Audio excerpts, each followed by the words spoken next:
So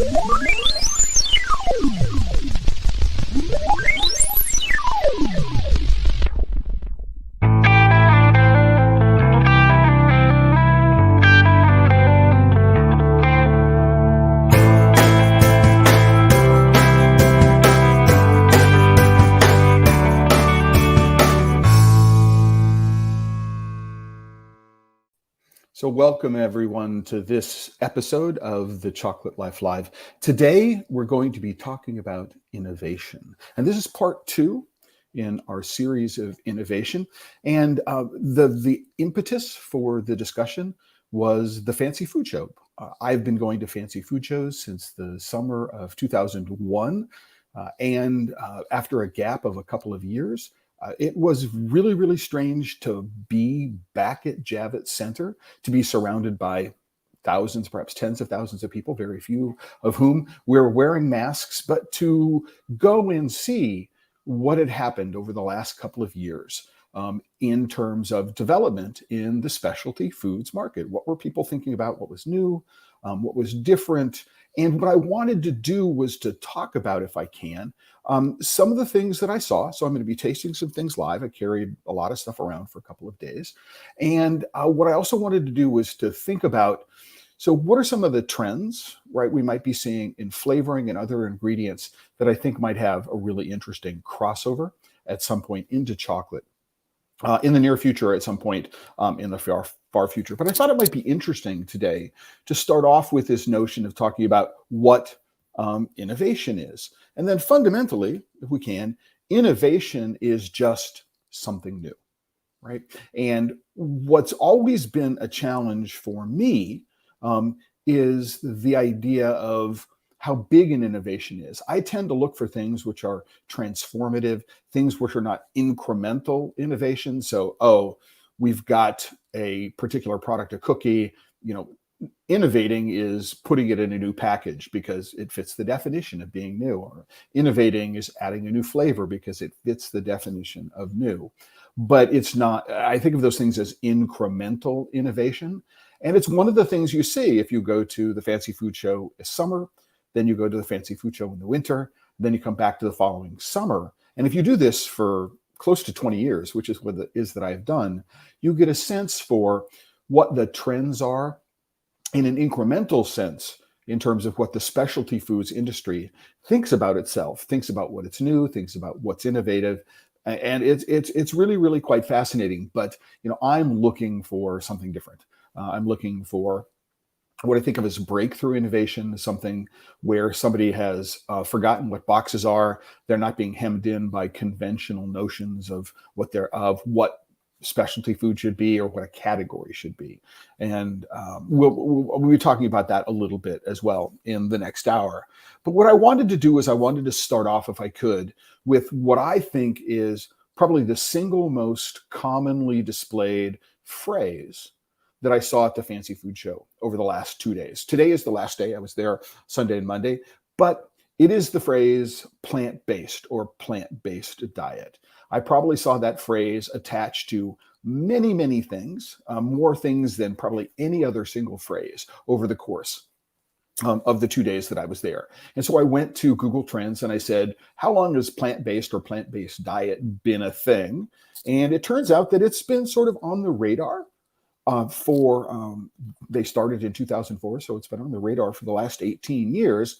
And you can see that there's been a definite uptrend in people's interest in searching for plant-based diet and things like that. This is the United States. You can see where people are interested in the notion of plant-based diet over the course of the last 18 years. I think it's interesting, the sort of breakout in terms of the which states appear to be more interested. California doesn't surprise me, but the fact that Oregon is not there, right, and that Texas is really quite surprising to me. But if we jump forward and we look at the last 5 years, what we'll do is we'll see that the interest in plant-based diet has remained relatively static, and it's important to know that this scale here in terms of 0 to 100 is not the actual number of times that people searched on plant-based diet. It's a normalized, so here's the highest day, right? And then all of these are then normalized to that phrase. But what we found is, even in the last 5 years, that the distribution of states where people are interested in plant-based diet really hasn't changed all that much. Pretty much interesting. I learned a new thing, which was a whole lot of fun. Which is there's a word that the industry has put together for people who avoid gluten. They're called PWOGs. And if I had to think about the number two phrase that I saw over the course of the last couple of days, it was gluten-free. And it turns out that most of the people who are avoiding gluten appear to be people who are not actually diagnosed celiacs, but for one reason or another, they want to avoid gluten. Perhaps they think they feel better as a result of avoiding gluten. I don't know, but there is a category associated with it. I think it's also interesting if we go back to Google Trends and plant-based diet. One of the terms that shows up a lot associated, one of the topics that shows up a lot with plant-based diet happens to be monk fruit. And so people associate plant-derived artificial sweeteners with plant-based diet, which I thought, so luohongou, also known as monk fruit, turns out to be a very, very common side term when it comes to thinking about plant-based diets. And then what I also wanted to talk about was perhaps the third most common phrase that I saw was keto friendly, whatever that means. And it seemed like people are talking about keto. We talked about this a couple of weeks ago here about raw and paleo. Keto was mentioned along with those two, is that people get the idea that you can do the keto diet is like you do intermittent fasting. So I eat for 4 days and then I fast for 1 day, or I eat for 6 days and I fast for 1 day. The notion is that maybe what I do is I do a keto diet for 3 days and then I go on a regular diet. And that's not the way keto works. You need to get into ketosis. It's a process that takes at least 3 days or more before your body gets into that point. You need to be consuming fewer than 50 or sometimes as low as 20 kilograms of carbohydrates a day in order for your body to stop using insulin the way it does and to start using, getting into ketone production, specifically up in the brain. The whole diet was originally created for children who were suffering from epilepsy. They found that if they went onto a ketogenic diet and stopped burning sugar in the brain, right, and started burning ketones in the brain, that they could reduce the symptoms of epilepsy. You have to work real hard to stay under 50 grams of carbs a day, and you have to do it for very, very long periods of time. It's not going to do much for you if all you do is you think about it in intermittent fasting. Keto diet for 6 days, fast for 1, or get off the fast for 1 keto. It doesn't work that way. And yet keto as a phrase is probably the third most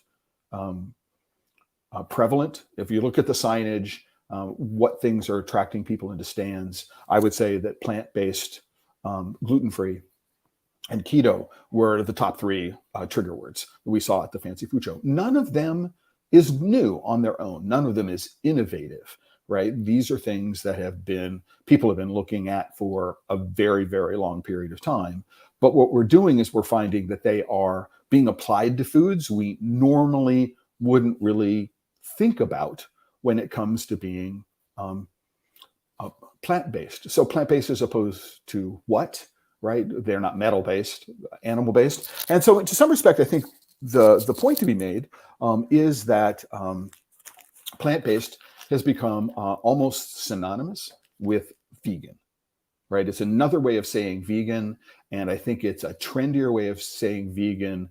There is a sense in which there is an activism component associated with being vegan, and if you say plant-based, you're saying the same thing, but you're not using the word vegan. Before I actually get into the tasting component of what it is that I'm doing today, what I do want to remind people is that for every single one of these live streams, there is a post on the Chocolate Life. This is what today's post looks like. I do some background. There's a link to last week's live stream in case you want my intro to this. Then also there's a resources and links. So every product that I mentioned today, I'm going to put a link to the company's website so you can go find out. So you don't have to worry about following along during the course of the live stream. And here's the photos of most of the things that I carried around with me over the course of 2 days and I brought to taste. with me. If you are watching live and you'd like to put something in the comments, if you have questions, I'm happy to answer those. But if all you'd like to do is say, hey, I am tuning in from whatever country you might be tuning in from, please go ahead, put it in the comments, and we'll get you and do a shout out and say thank you. And with that, please, don't forget to like and subscribe to what it is we're doing, and tell your friends what it is that's going on. So let's leave this photo up. I think it's a good place to start. The first place I want to start is a company that was in the startup pavilion. So brand new company. One of the things the Fancy Food Show does is they have a startup pavilion and an incubator pavilion, as well as a separate pavilion where they have what they think of as what's new. So you can go up there and take a look at it. So this is a product. It's a cookie dough product. Whoa Dough. It's a cookie dough product, and it advertises itself as being plant-based. And if you look at the ingredients list, what you'll do is you'll find that plant-based basically means vegan. I think that's the best way to describe it. It is a straight energy bar. I have not tasted these before. I got 3 samples. All 3 of them contain chocolate in form. It is an energy bar, right? Pretty much like it. It's supposed to be kid friendly. You can put it in a lunchbox. I think it's also probably what would be called school friendly. And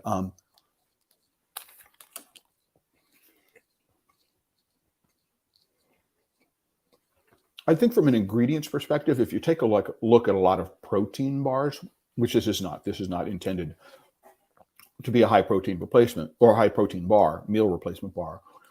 Definitely a snacking product. It's a very, very clean label product. Otherwise, it's very, very similar to what I think of as a protein bar, something that's not covered in chocolate. 150 calories for the whole bar, 5 grams of protein, 9 grams of sugar, 5 grams of fat. Gluten-free, non-GMO verified, free of most of the allergens that people are allergic to. If this is something that intrigues you, you want a lower impact, sort of like energy bar, something you can throw into your bag and carry around with you all day, then and you are worried about consuming gluten, you want to be vegan, and all these other kinds of things, it's an interesting option to consider. Obviously, whether you like the taste, whether you like the texture, is up to you. But something you might be on the lookout if you are interested in following this kind of diet. I mean, another product which is very, very similar, a more established company, and this company was in the Pitch Slam, so they're up there pitching their product to a team of experts in food service distribution, talking about how to get distribution and also money to help the product. So these are cookie dough bites. The company is called Rule Breaker. Again, similar kind of thing. This is top 11 allergen-free, plant-based, gluten-free, nut-free, and also aimed at being school-friendly. There's nothing in here. You can put this in your child's lunch, have them take it to school, and you don't have to worry about there being a problem with anybody who perhaps has any form of allergy in the classroom.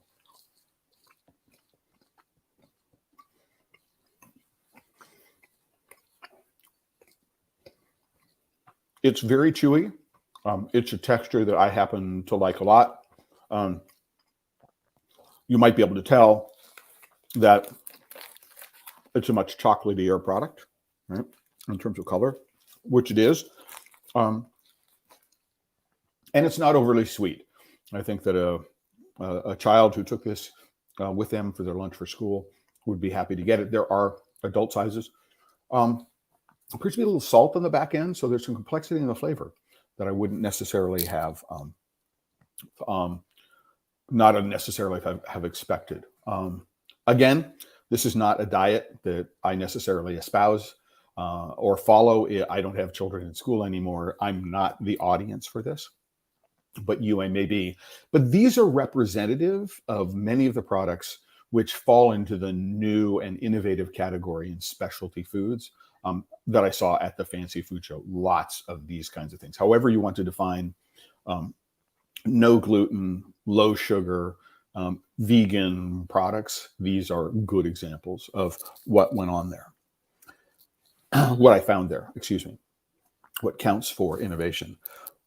There's another category, I think, which I want to talk about next, and that's a sort of crossover category. And what I'm talking about is companies that might have an established customer base in an area that's not food, or in a very, very different area of food. And what they're doing is they're looking to move into the specialty foods category. One of those is an Indonesian tea company, and they have developed a line of chocolate products called Coco Latte. Again, I'll put a link to this in today's post. And let's do this. I'm here on my own, obviously, and trying to do several things at once. So what's interesting, this is the tea company. They are manufacturing their own chocolate. They're not working from beans at the moment. They're buying liquor from a big industrial producer who's got processing facilities in Indonesia, and they're incorporating their tea into their own branded chocolate bars. And they have a variety of teas. They have a variety of, they're doing milk and dark at different percentages and incorporating the different teas into these bars. And we've got a fairly intriguing flavor profile. The stuff is well made, it's well tempered. I hope you probably see the shine on this. The snap is good. Again, whether or not these tea flavors that you're liking, this is a Javanese green tea. Right? They're using tea from Indonesia. The chocolate is made in Java itself. It's an interesting overlap, and an example of, I think, a very, very interesting thing in terms of innovation to look at, which is people who are doing this crossover. They're taking something that they're known for. They have an established customer base, and they're looking to bring that food into a new area. So this is one of them. The challenge is they're known for tea. They have an established distribution outlet for their teas. Chocolate is very different. And so how do you go about finding distribution channels for a product you are not well known for? So that is going to be it's actually going to be something in common with the next chocolate I'm going to talk about in a surprising way. But again, distribution is key. And there's not a whole lot of innovation in the world of distribution, surprisingly enough. Again, well made, a variety of flavors, jasmine and different milk percentages. We have 45-60 milk, 80% dark. The black teas in milk and dark chocolate, green tea.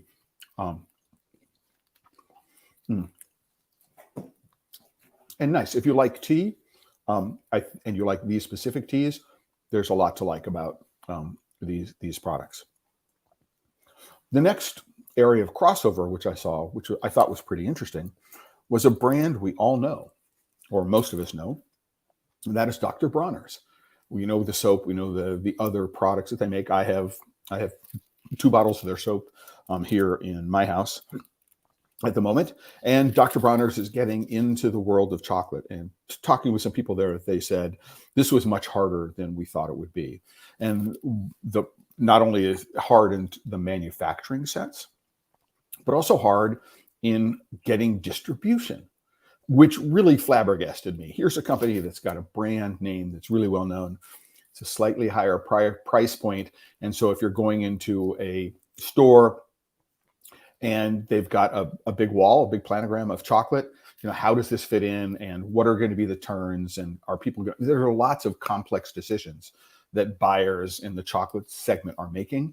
And what's interesting is that Dr. Bronner's, a very well-known brand, is having trouble convincing chocolate buyers to pick up their product. And I thought that was fascinating. And so the challenge becomes, even if you are well-known in another category, how do you break through into this category right? And they have the resources that many small chocolate makers don't to do this, or other companies. So coffee into chocolate, chocolate into coffee, for example. This is really, really interesting. What I did notice, and I think needs to be addressed, is that I just carried this home in my backpack yesterday, and what we do is we find that the foil got torn. Not a good thing. There are 6 flavors. I'm going to try a crunchy hazelnut nut butter. Ingredients list is clean, fair trade, which is what we would expect from the Dr. Bronner's brand. Unfortunately, it looks like the glue on the label came through to the back, and so I'm having to rip the label, yes, in order to be able to get to the bar and unload it.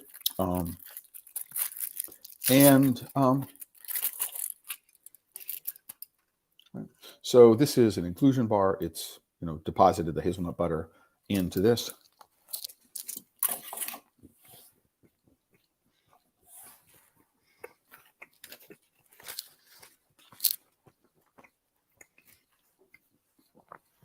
I don't know if my chewing is overwhelming. Please let me know in the comments if it is. Not a whole lot of hazelnut flavor. So if you're looking for something that is like a gianduja, this is more the fruitiness of the chocolate in this particular bar. One thing I found interesting is that at least yesterday, the only dark chocolate bar they had was a salted dark chocolate bar. It didn't have a plain. And I think the flavor profile we're coming through here, now that I think about it, is associated with the coconut sugar that's being used. It's a very dominant flavor, at least in this particular bar. And that might be what I think is overwhelming, the hazelnut butter aspect of this. But it's also, again, for me, this notion of crossover. I have an established brand in one area, and I'm doing extremely well. How do I expand that brand into another area, in this case, specialty foods, or another area of specialty foods? And what are the challenges that I, as an established brand, am going to be having in getting my product into store shelves? And one of the things that is talked about is the fact that all of the Bronner products are dark chocolate. There are no milk chocolate products, so there's nothing there that the store buyer, who is often not an expert in chocolate, who's thinking about metrics that have nothing to do with personal enjoyment, is looking at these bars and going, how do I fit them into what I know about my existing customer? And am I willing to even take a risk at putting some of these things on the shelves in order to find out if they sell? So a really interesting challenge, I thought, that people are having. And I thought that I would share that with you. If you are thinking about how do I do crossover from one area into chocolate, or chocolate into another area, even though you might be established, it becomes a real issue. And again, I don't necessarily know that the products are innovative in any particular kind of way, but it is the business model that is trying to do something new. And that's what it is that I wanted to highlight in this. The next place I want to go is to a Spanish company called Pancracio. I know that somebody contacted me this morning. I'm posting on Twitter about starting Pancracio. So this company is an established company. A new owner took over, I want to say about 3 or 4 years ago, and has completely reimagined the brand. So there is now, entirely new branding. And one of the reasons why I wanted to talk about this is somebody who comes out of another industry. Federico is his name, comes out of another industry entirely, and is bringing, obviously not his knowledge of chocolate into this established company, but is taking his understanding of branding and trying to be a prestige brand, right, that is also accessible in many kinds of ways. And if you look at a shelf full of their stuff, it's pretty attractive when these things are side by side. It's also interesting, I might say, is that here is a bar that they make from beans. They've got a number of different origins, and there are bars which they use commercial couverture to do. I'm going to start with this, 68% dark chocolate.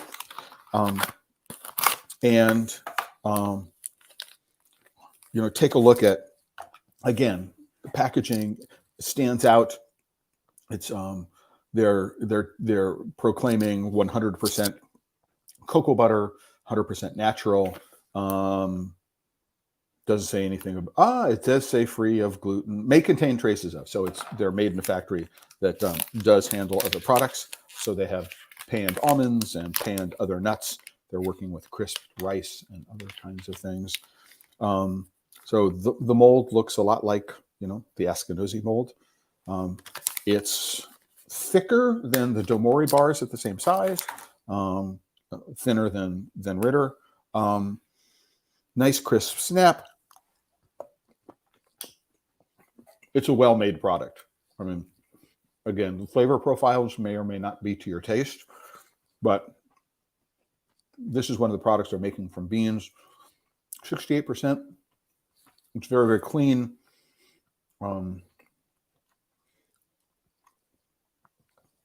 Yesterday when I was on their stand, I tried mostly their confections. So panned nuts. They make a Swiss rock, so it's a take on the Rocher, which is, they're very, very nicely done. Again, whether they are not to your taste or they are to your taste is an interesting thing. But this is another crossover. This is somebody who comes out of an entirely different industry, right? And what he's trying to do is, I would say this is a very brand forward product. He's got an idea about where he wants to take the brand, what it is that he wants to do to the brand. It's very, very clear that he is not focusing on single origin. He's not focusing on 2 ingredients. He's not focusing on 70%. He's not focusing on no blending whatsoever, right? What he's doing is focusing on delivering a flavor experience to customers. And I think that is something that they do quite well, making dark chocolate. They probably aren't making their own milk chocolate. They're not entirely clear. You have to know a little bit about chocolate in order to know that, whether or not they're making it themselves or whether they're purchasing it from someone else. But this is a combination of pistachios, Marcona almonds, peanuts, what they call their best cacao or cocoa, right? And they've also got some fruit in it as well. So, it's a very, very tasty, tasty product. Again, for me, it's somebody who comes out of another world and wants to come into the world of chocolate. And what are they bringing to the world of chocolate that's different? I mean, there are some serious challenges that they face. Spain, while it is well known in the history of chocolate, doesn't have a lot of major brands that have global reach. And so as a manufacturing country, they're not nearly as well known as Italy and France, the countries that are around them. So there's some challenges there that are associated with making it going forward. And so I thought that was interesting to put together with the other things that I was talking about. One of the things that I thought was interesting was related to, so if we look at chocolate, one of the things that is different about chocolate, and this is something that Spencer Hyman at Cocoa Runners has talked about a number of times at the Chocolate Maker Forum at Chocoa, and we've had the conversation, and we'll be having the conversation again at Chocoa next week, is that there is no occasion for consuming chocolate. So there's an occasion for drinking coffee, there's an occasion, and there is a place in which, especially in the UK, beer tends to be consumed, and there's a social environment around all of that consumption. And there is no occasion for chocolate. So interesting company, they're called Miss Mods, right?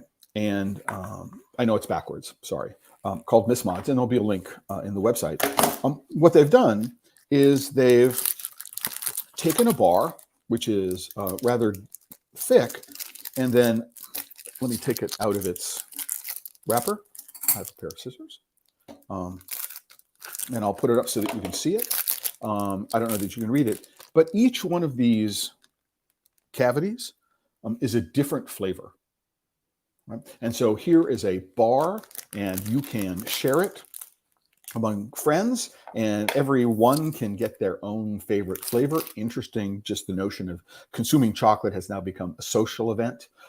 Each one of these their bars is themed around a particular activity. They have one for, they call après ski, which is, obviously for a thing after skiing. They have one which is based on flavors that you might find at a movie theater or at a Broadway theater, something like that.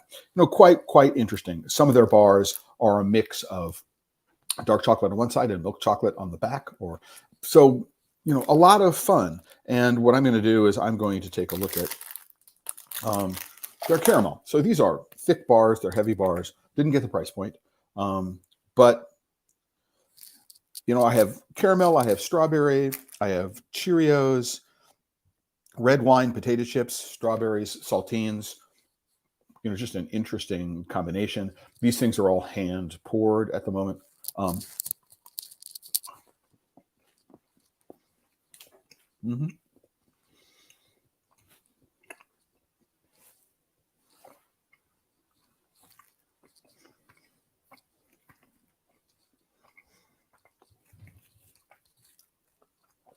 I don't know whose chocolate they're using. It's not clear. They don't say. It's an industrial couverture. They're not focusing anywhere in their marketing, I don't think, on, this being Belgium's finest. Oh, they're saying it's an Italian chocolate. Agostoni is what they're using from Yquem. So really, really quite nice stuff. Again, for me, the thing which is really, really interesting here is the notion that they're going after a social consumption. This is a bar. It is associated with an activity like skiing or going to the theater, and other ones that have a portfolio, I think, of 6 or 7 different bars. But that is something that's constructed for sharing.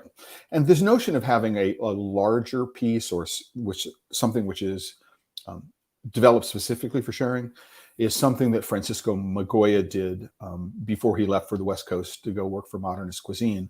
He was putting together some very, very sculptural pieces, which were very large, and they were designed to be put in the center of a table as the dessert course, as a chocolate dessert course, and then pulled apart so you could break it up, and it was designed to be shared among other people. It was an occasion for having chocolate in a group of people. And I think that's one of the things which is most interesting about what it is that these particular bars have taught me about it. And I think there's a lot to learn from that idea. And in many respects, cracking the code, cracking the key to what is the occasion that we're going to bring people together to consume chocolate, right? And to do it not just on my own, right, but to do it with friends, and we're all coming to do it. I think that that's one of the keys to growing the specialty chocolate market. It's something we need to do. Spencer has been talking about this for quite some time, and I agree with him. What I also want to do is jump. I'm looking down here. I've got stuff at my side, and I want to talk about. I'm a big fan of dulce de leche. Argentina is one of the things that is famous for dulce de leche, especially the cookie, the alfajor, which is the caramel between biscuits with chocolate covering. This is a company that's a dairy company. They're known for ghee, and they started producing the Argentine favorite sweet condiment, dulce de leche. It is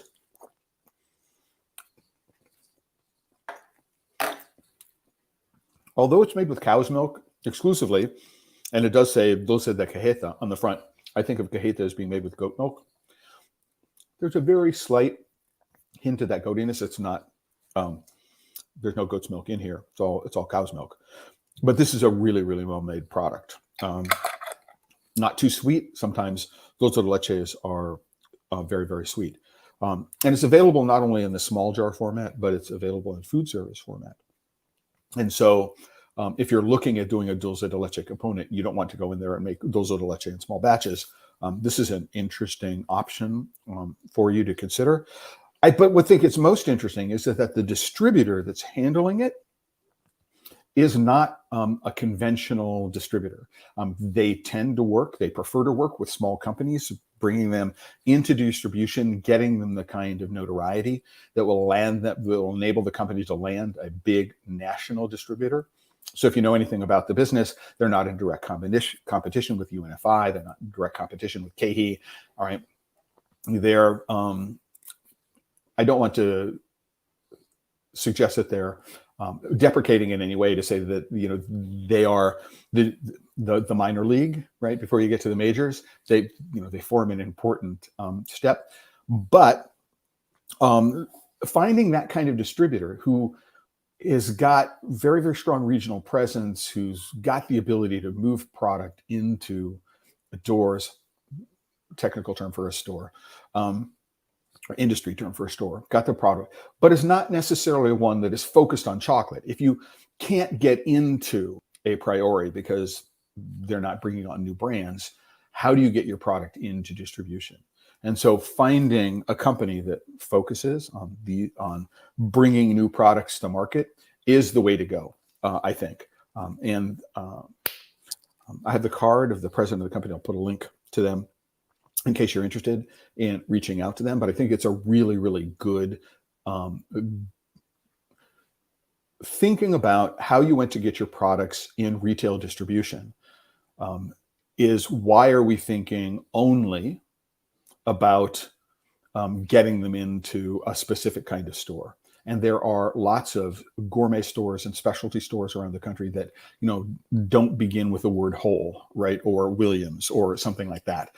And there are avenues to reach them which are non-traditional. And so in that respect, this distribution company provides an innovative business model for people who are looking their products to get the products into distribution. So I thought that was quite a lot of fun. Next company I want to talk to, in terms of chocolate and things like that, is this company. They're called Mixed Up Nut Butters.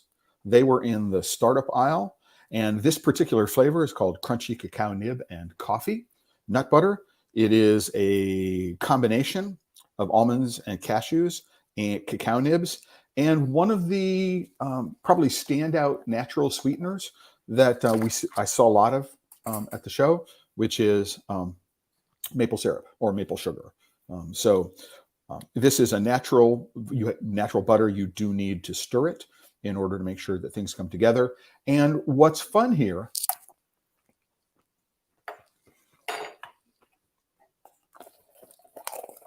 is that it appears that the ground coffee and the cocoa nibs are what it is that's providing the textural crunch in here. There is sugar in the form of maple sugar. It is overly sweet. It's coffee forward. The nibs, the cocoa aspect of it, the nibs are not necessarily all that forward. But what's fun about this is a different way of incorporating cocoa and chocolate. So when most people think about putting cocoa or chocolate into a nut butter, they're thinking about doing a gianduja-like paste, something which is very smooth. You could do a praliné l'ancienne, something which is got texture, which is like here. But using nibs and grinding the nibs into the butter or incorporating them into the butter from a coarse perspective, adding the texture it's another way to use the cocoa products that we're perhaps using, or the nibs that we're making as a part of our chocolate making process, and using them in an unusual format. So something to consider. And it's tasty, made in Vermont. Actually, just down the street, my children went to summer camp in Colchester, Vermont. And so I've been in Colchester many, many times over the course of over a decade with my kids at school. And this was it was fun to make that connection with them. So here's another one. It's called Coconut Flurry. It's cashews and pecans. I particularly think that pecans are an underutilized nut in confectionery, especially here in the United States, where a lot of them are grown. But what's interesting about this is also it's a natural butter. But the cocoa ingredient in this, the chocolate ingredient is cocoa butter.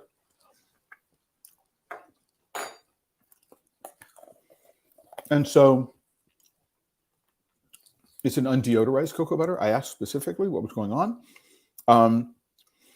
But it is a really, really interesting mouthfeel. So it's added, I don't know, maybe because of the other fats that are in here from the nuts, the cashews and pecans, what's happening is that the cocoa butter doesn't have an opportunity to crystallize, which is probably what's happening here. Nonetheless, it's a really, really nice mouth texture on the fat. Sometimes nut butters that will really dry you out on the palate. We all know that of peanut butter. Not here. But it's another interesting way of taking a chocolate ingredient. And so for me, oh man, I've got new chocolate ingredients. I got new ways of using the ingredients. And so for me, not only are they tasty, but they are a lot of fun. I don't have a particular example here. They didn't have any at the show. They were finishing it. There's a company called Wine Chips. These are, in fact, very thick-cut potato chips, and they are designed specifically as a crunchy element, specifically to pair with wine. And they're using cheeses, so Calabrese, Manchego, and things like that as flavoring. But they're introducing one, which they call chocolate, probably is cocoa powder. And here's another example that I think is really, really interesting about how do we take cocoa, how do we take chocolate, and incorporate it into a consumption ritual that already exists.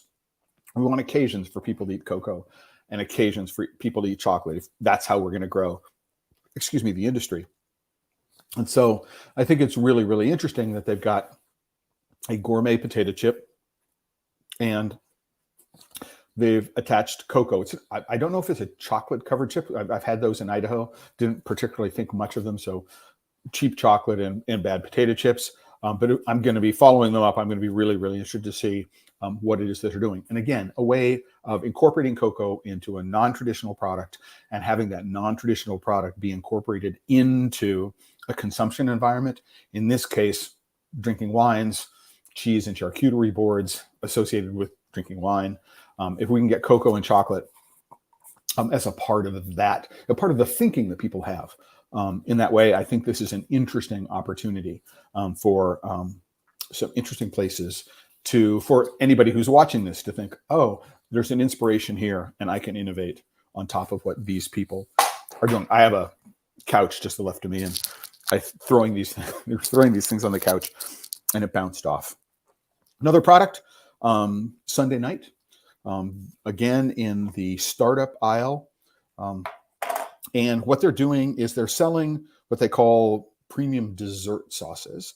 And the texture of them is, they call them shelf-stable ganaches. And that's a good way of thinking about them. You look at the ingredients, it's very clean. So sugar, cream, invert sugar, invert syrup, butter, unsweetened chocolate, not Dutch cocoa powder, so that's a little weird, but salt and vanilla. It says it contains no milk, but it does have butter in it. So I don't know how they get away with that. But also gluten-free and peanut-free and no tree nuts in it. I put this in the refrigerator because I thought it would be a cool way to change the texture of it. I mean, it is just really, really thick and rich and decadent. For me, I had a roommate many, many years ago who used to take a pint of ice cream and then get a can of frosting and then, put their spoon in the frosting and put it on top of the ice cream and eat the two of them together. And I thought that would be, by putting it in the refrigerator and getting it cold, I was thinking about sort of that sort of experience. But if you're looking for something which you can regulate the portion size and it'll provide you with an intense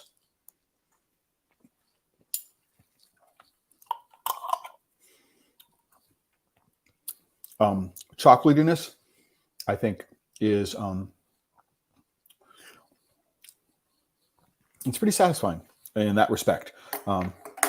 They do mention, keep it in the refrigerator once you've opened it, but then they talk about warm it up and then stir and pour. So you could use it straight off as a fondue to dip things in. You could pour it on top of ice cream. You could use it in a lot of different ways. This one's got sea salt in it. Might not be the best choice for something like strawberries, but I can imagine how this would be really, really good, for example, on butter pecan ice cream, which is perhaps after rum raisin. Those might be my two favorite flavors of ice cream. It would go really, really well. Innovative, using the phrase ganache to be able to talk about it, have something which is shelf stable until it's opened. Also really, really quite interesting. And tasty to boot. my problem was I walked around the show for 2 days and I'm going, I need to keep my calorie consumption under, 10,000, and I want my carb consumption under 1,000 grams. It was a real challenge. We're coming sort of into the last 15 minutes or so of today, and I haven't gotten through everything I want to get through. And so what are we going to do next?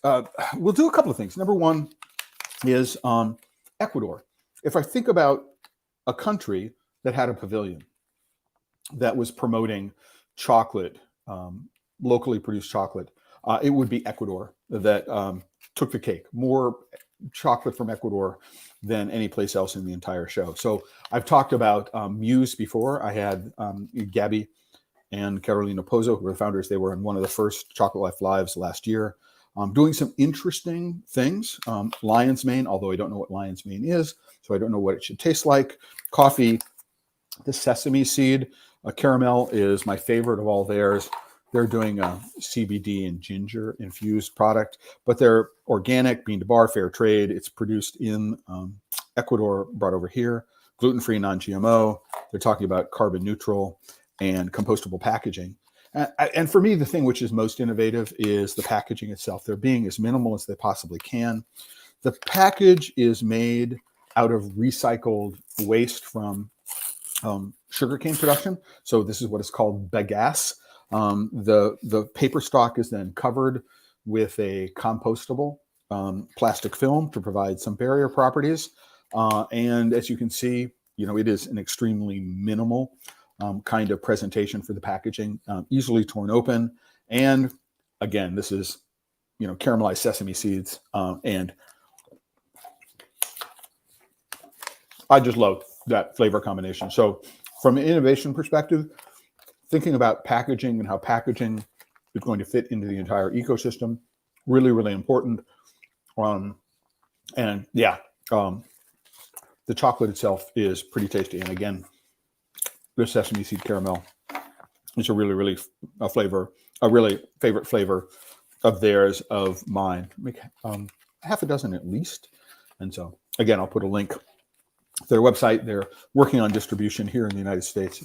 Should be able to find it. On the packaging front, I also want to talk about a couple of other things that I thought were interesting, and then we'll get to some more of the chocolates. The first one of which is a company that is making some interesting packaging.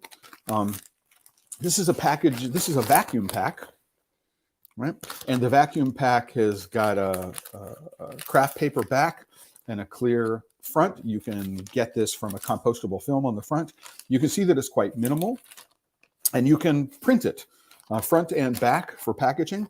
So if you're doing something point of sale for which you want to provide some sort of environmental protection, then I think that this is an interesting opportunity. Again, I'll put the link, on the post for today. But in terms of packaging, I thought that was interesting. They're also doing bagasse waste cane material and making 3D formed shapes. So if you wanted to develop a compostable replacement for a vacuum formed holder for bonbon in a box, that might be an interesting opportunity. These things come in many, many forms, some of which this one contains just a lip and tape seal. If what you want to do is you want to provide something that will provide environmental protection, you might put a 3D a box or something in here and close it up. Again, printable in the front and the back. Very lightweight, many options available in terms of using FSC certified papers. Short runs, 15,000, which are pretty good, and things which can be made from 100% compostable materials. Another company on the packaging front that I saw, this company, by the way, is called RH Packaging. So again, I'll put the link into what it is and how to find them in today's post. So this is a company called Hexcel, and I don't know how many people have seen this, but they're doing papers, and they expand, right? And this is designed to be used for sort of loose, void, full void fill. So if you've got something that's going in a box and you want to have space around it, and you want to fill that space with something, and you don't want it to be styrofoam peanuts, or you don't want it to be something which has got an icky environmental profile, this replaces those. That can be used in place of cornstarch peanuts. Also, it's designed to replace tissue paper. So if you're using tissue paper in a packaging at point of sale and you'd like to replace it with something that is much more environmentally friendly, this is craft paper, maybe FSC certified, I'm not certain. But the makers of this say that one sheet of this is worth 7 sheets of conventional tissue paper. So it will save on money as well. Now, they also make heavier duty versions of this. One of the versions can be used as pallet wrap instead of the plastic film for pallet wrapping. So if anybody's doing export, that looking at the pallet wrap replacement, I think is very, very cool. But the way this works, if you've got something which is wrapped in this and you're using this for the void fill, these things are designed to interconnect so that they don't move around. And so you can make sure that the void fill is not gonna crush or move out of the way or anything like that. So I thought that was a really, really cool packaging product. Also in the incubator, no, not in the incubator, but in the startup pavilion, I think, is this company called Circles Coffee. They are doing pre-pack coffee in these things, but these are little cone filters. So this is a paper ring, and this is coffee filter paper. This is sized for a 12-gram dose of coffee, which means it's about a 200 milliliter water. For those of you who follow James Hoffmann, 60 grams per liter of coffee. But the idea is that this sits on top of a mug. And so for those people, right, who are interested in a sort of not wanting to take their V60 with them as they're traveling around, you might have a little hand grinder. You're carrying around your own coffee beans so you can grind your beans fresh. This could be an alternative, which would enable you to not have to carry around an actual V60 or cone filter, which fits on top of your cup. So I thought it was very, very cool. They are doing pre-pack, so you will be able to buy these. They come, one to a. So maybe you'll find them in hotel rooms at some point with a gourmet coffee, as opposed to the pretty trash coffee you normally found in hotel room coffee machines here in the United States. But you might also think about, could I do sort of like Creo Brew? Could I take a cocoa bean, which is roasted and then ground, so I could do a pour over? Maybe we could do a cocoa nib version of this. And while it may not be obvious, the outer ring, right, can be custom printed. So there can be some branding on those. So I thought these were pretty cool. And again, you just take the entire thing. You can throw it into your compost pile. And the thing is entirely 100% compostable. So yeah, I thought these were a lot of fun and very, very interesting. So Ecuador as well. One of the reasons why I love going to shows like this is the opportunity to run into people I haven't seen in quite some time. And for me, this is my first trade show in 3 years, my first fancy food show in 3 years. And I had the opportunity to run into Susana Cardenas of Cardenas Chocolate down in Ecuador. She provided me with 3 of their bars, introduced me to the trade commissioner for Ecuador here in New York City. Had a wonderful conversation, always fabulous to see. And I said that I would try this bar for her. It was an Academy of Chocolate bronze, doesn't say what year. The flavor is Hippie Hoppa coffee. So Hippie Hoppa is an origin of coffee. The beans come from the province where Susana's family comes from. So it's Manabí in Ecuador. It's the coffee, maybe an inclusion in the chocolate, I don't know. It is scattered across the back of the bar. The bar is an easy break. Right? It's messy. I have little bits of chocolate, little bits of coffee grounds all over my computer keyboard.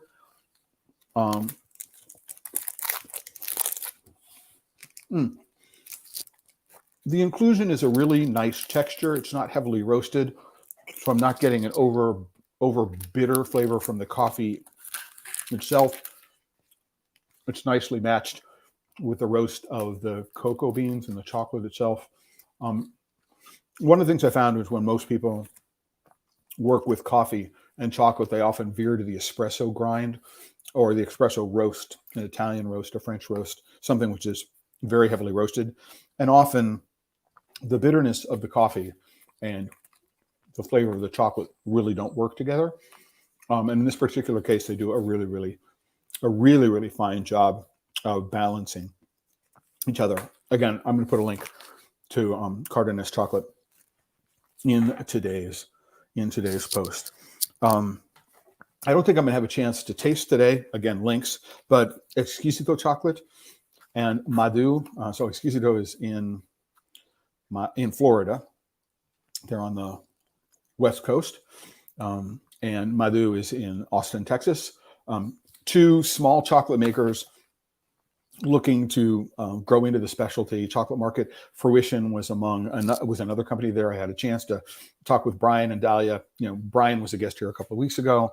I haven't seen him in person in quite some time. It was, again, a lovely opportunity to be able to meet up with them and see them and catch up and see what's going on. One of the reasons, right, that people got stir crazy, was this lack of human connection in many cases. So lots of communities got pulled apart and didn't have an opportunity to meet with each other. And so the nicest thing about being at the Fancy Food Show this year for me was seeing people I don't get to see a lot of. Dazan, an interesting company. They're a product division of Olam. So Olam is one of the largest cocoa processors in the world. Dazan introduced a new line of cocoa powders, both natural and alkalized cocoa powders.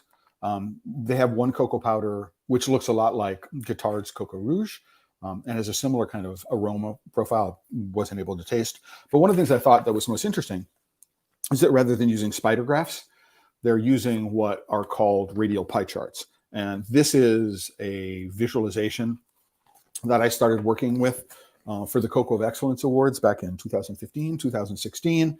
And I am really happy to see that people are using this visualization, the radial pie chart, as a way of talking about flavor, because it's much easier to understand and it's much easier to compare side by side. If I have two radial pie charts and I want to be able to compare what's what, a lot easier to visualize what the differences are between those two than if you're using a spider graph, which is a line which purports to do the same thing, but is much more difficult to read. So I was really happy to see that Dazan was using those. I have no idea if that's because of me.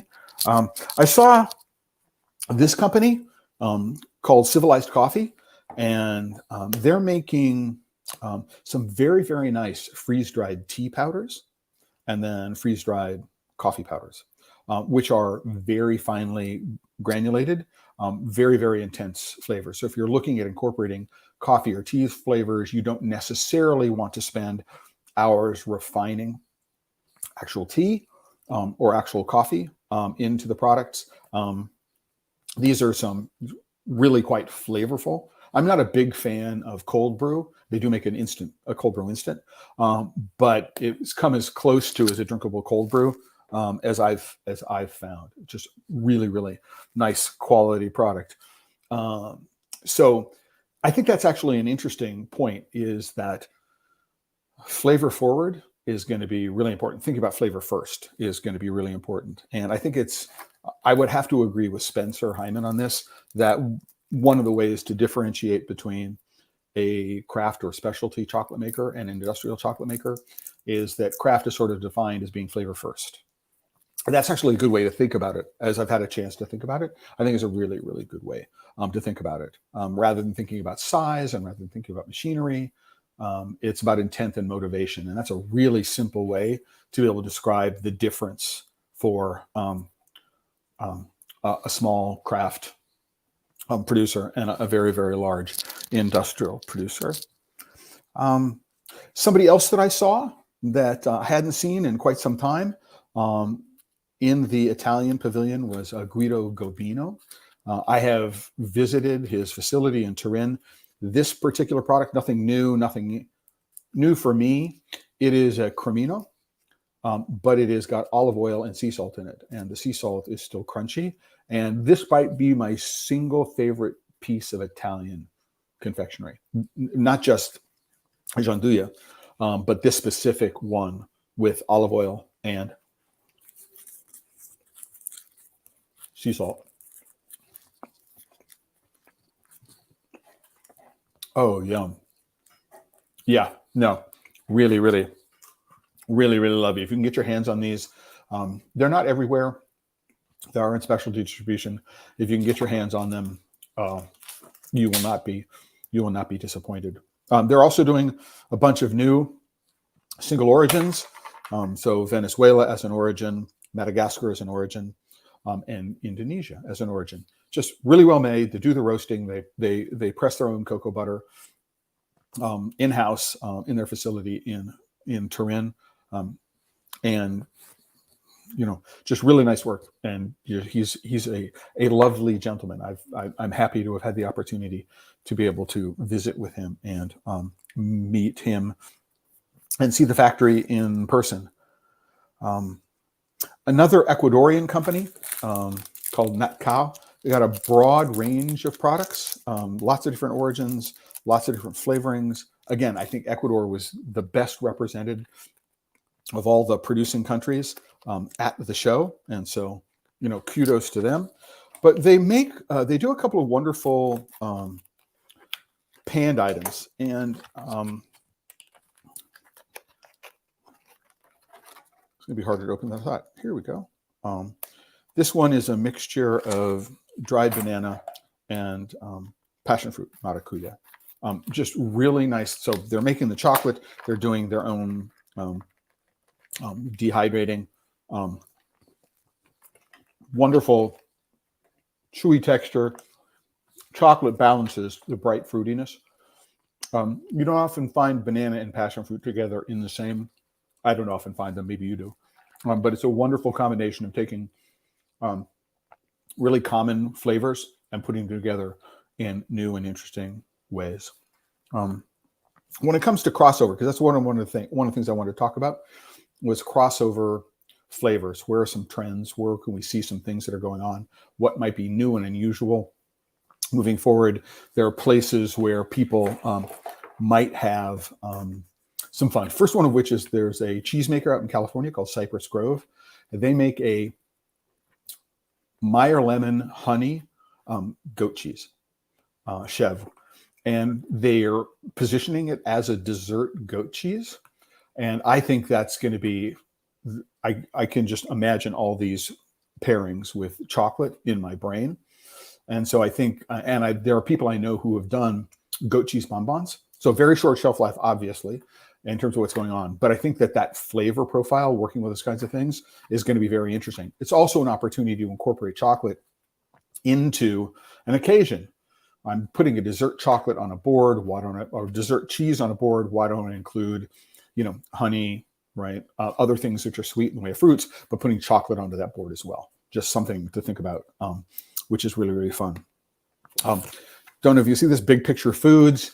They're working on regeneratively farmed and wild harvested products. But I'm a big fan of capers. I love capers, especially like big, wild, Greek capers. These are from Turkey. And the best tasting capers I have ever had in my entire life. You can taste the caper rather than the brine or the salt, which is associated with them, which is often a real problem. Really, really fabulous. Dehydrate these and then incorporate them as a chewy component into chocolate, I think is a really interesting thing. Or you could grind them in a paste and incorporate them perhaps with some olive oil and then use that as a flavoring in chocolate. But wild capers in chocolate, I think would be I'm expecting some, and I'm looking forward to being able to play with how that might work. We have a Okay, well, so Michael, who's watching, thanks, Michael, for the question. Thanks for the roundup. Just one suggestion: you've hold up the product longer or multiple times to show in the live cast. It would make it easier to follow. So absolutely, Michael, I can certainly do that. I've got a lot of stuff I'm trying to get into a very short period of time. What I'm going to do is I'm going to put the links to all of the products. So there's a photograph with all the products that you can see pretty much the names of everything in there. And then I'm going to putting links to their websites. So you'll be able to get at that information. I've sort of put it together so you actually don't have to try to look too close and figure out what the products are, based on my holding them up. And again, because of the way my camera works, everything is backwards. So I know that. And so hopefully that will be good. Let me know. Just give me a thumbs up if you think that that's a good alternative for you, for what you're doing. And I can see, right now I'm sharing my screen and it's taking half of it. The last thing I want to talk about is this, and I will hold this up for a long period of time because I think it's one of the most interesting options. This is umami powder. And this particular umami powder comes from shiitake mushrooms, and it contains an umami flavoring, which is called guanylate. And it's a third flavoring in the umami family. The first one we probably most know of is glutamates. It's what we find in many foods. There's another kind of glutamate which is called inosinate, but this particular one, guanylate, is apparently found only in shiitake mushrooms. And so this is a shiitake mushroom powder. And I am, and it doesn't have mushroom flavor, and I really wouldn't mind it if it did. But I think the notion of adding umami flavor specifically into a chocolate bar, so grinding it into chocolate as a way of influencing the flavor. Again, for purists, who don't want to put anything other than cocoa beans and refined white sugar. So there's no ingredient that's going to have any direct effect on the flavor of the cocoa. But I think that the notion of throwing an umami flavoring, in addition to salt, as a replacement to salt, as a way of taking perhaps other savory ingredients and enhancing the savoriness of those ingredients, is certainly something I'm going to be experimenting with over the next little while, and I think is a really, really interesting opportunity to bridge from what most people think of as specialty chocolate and bridge it into other cuisines. How could I incorporate Thai flavorings? How could I incorporate Indonesian flavorings, or Indian flavorings? If there was one country who I saw their products probably more often than any other place at the show, it would have been India. I mean, not a huge pavilion, but lots of stands talking about Indian foods. Korea, a small pavilion, but Korean food all over the place. Another flavor influence, and some spiciness, but umami in both of those things. So I am really, really looking forward to the notion of adding umami powder into chocolates, perhaps fillings for bonbons, maybe throwing it into nut pastes. I've got a lot of things here, that I'm going to be able to play with in terms of flavor and see what it is that they do. I could even see spreading it on the back of a chocolate bar, and so that if I put my tongue, I immediately get that release of umami on my tongue as I bite into the chocolate. So lots of really interesting opportunities. And I think I've gone through everything that I wanted to go through today. I haven't tasted everything, but we've tasted a lot of things. And I want to thank everybody for being here today. I want to thank Michael for his question. And hopefully, again, before the end of today, I will get all of these links. And you'll find the link. Excuse me. You'll find the link. So here is the Chocolate Life as it exists right now. The post that we're looking at is this Innovation Part 2. If you go to that post on the Chocolate Life, this is what it looks like. And if you scroll down below this photo, there will be links to all the products. The websites of the companies that I mentioned will be between this photo and this header where we talk about live stream links. And with that, I do want to thank everybody for being here today. To say, if you are not a member of the Chocolate Life, please consider clicking on the join button. If you want to add a comment to a post, you have to be a member to post. There's also a regular newsletter that gets sent out. You'll receive that newsletter. All sorts of fun things that are associated with that. There is always a free tier, but if you'd like to be able to support the work that I'm doing, there's an opportunity to support the work that we're doing as well. I realize that there are lots of pulls on the financial resources that every one of us has today, and so it's an ask. But if you even if you can't support financially, joining up as a member shows the support, makes it easier for me to do what it is that I'm doing. Before we go, there's one. So I want to thank a regular visitor here, who's Mark, Blue Spruce and Chocolate. I think that providing the links to the product is the least that I can do, and it's a relatively easy thing for me to be able to do. And you've had a chance to share with me some of the experimentation that you've been doing with sugar from the Netherlands. So we talk about Bastardsuiker. And if you're going to go and get some umami, I would love to hear, taste what it is that you're going to be doing with that. With that, I'm going to sign off with the reminder that if you're working with chocolate and you're not having fun, you're doing it wrong. Cheers, everyone.